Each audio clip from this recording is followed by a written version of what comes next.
আসসালামু আলাইকুম সম্মানিত ভিউয়ার্স, আশা করি ভালো আছেন, সুস্থ আছেন। আজকে আমি একটি নতুন ভিডিও নিয়ে আপনাদের সামনে উপস্থিত আছি। আজকের ভিডিওতে আমি দেখাবো প্রাথমিক বিদ্যালয়ের শিক্ষার্থীদের তৃতীয় প্রান্তিক মূল্যায়নের গণিত ও বিজ্ঞান বিষয়ের যে মান বন্টন, আজকে আমি সেই বিষয়ে দেখিয়ে দেবো। আমি আছি আপনাদের সাথে মোহাম্মদ সিরাজুল ইসলাম। আপনারা দেখছেন আমার IT YouTube channel IT Sirajul. তাহলে প্রথমেই আমি গণিত বিষয় আলোচনা করব।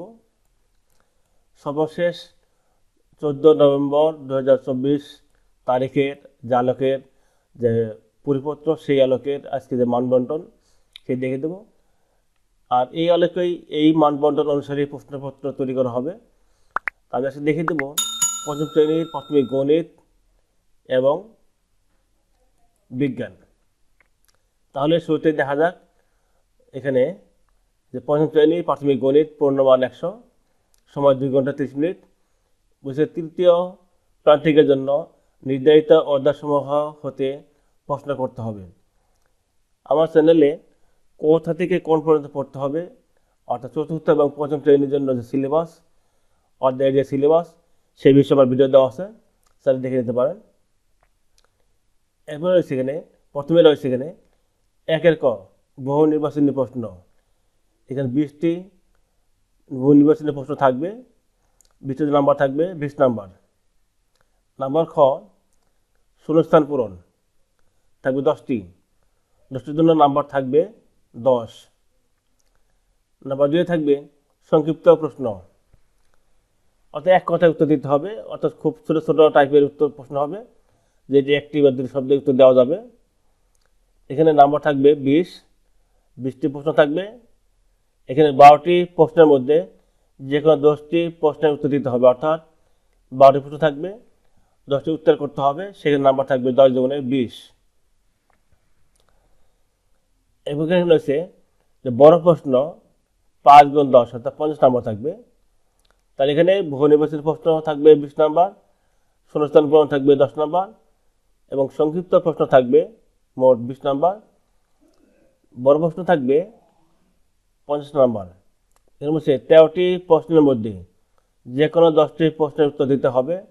জ্যামিতি ও উপাত্ত হতে কমপক্ষে একটি করে প্রশ্ন আবশ্যিক হতে হবে।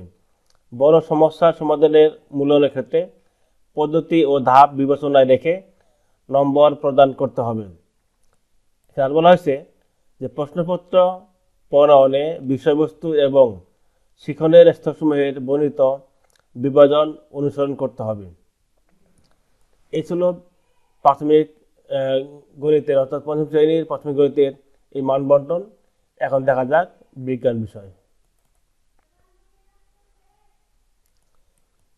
যে প্রাথমিক বিজ্ঞান পঞ্চম শ্রেণী, এখানে ঠিক মানবন্টন পূর্ণমান 100, সময় 2 ঘন্টা 30 মিনিট। প্রথমত এখানে বহু নির্বাচনী প্রশ্ন থাকবে 10টি, তার মধ্যে আবার যোগ্যতা 20টি প্রশ্ন করতে হবে, জ্ঞান 3টি, অনুধাবন 3টি ও প্রয়োগমূলক 4টি প্রশ্ন করতে হবে। নাম্বার মোট 10। শূন্যস্থান পূরণ 5টি, নাম্বার থাকবে 10। শুদ্ধ অশুদ্ধ নির্ণয় করতে হবে। কিছু বাক্য দেওয়া থাকবে, শব্দ লাইন দেওয়া থাকবে, এগুলো শুদ্ধ কি অশুদ্ধ সেটি নির্বাচন করতে হবে, বা সঠিক উত্তরটি কোনটি সেটি লিখতে হবে, বা শুদ্ধ অশুদ্ধ লিখতে হবে। নাম্বার 4, বাম পাশের বাক্যাংশের সাথে ডান পাশের সঠিক বাক্যাংশের মিলকরণ থাকবে 4 নাম্বার, 4টি, নাম্বার 8। ডান পাশে 2টি অতিরিক্ত বাক্যাংশ রাখতে হবে এবং প্রশ্ন তৈরির ক্ষেত্রে অনুধাবন স্তরের উপর বিশেষ গুরুত্ব দিতে হবে।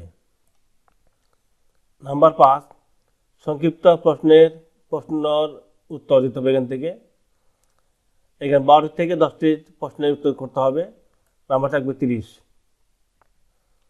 কোনো প্রশ্নের একাধিক অংশ থাকবে না, জ্ঞান, অনুধাবন ও প্রয়োগমূলক স্তর থেকে প্রশ্ন করতে হবে। নাম্বার 6, বর্ণনামূলক প্রশ্ন উত্তর দিতে হবে। এখানে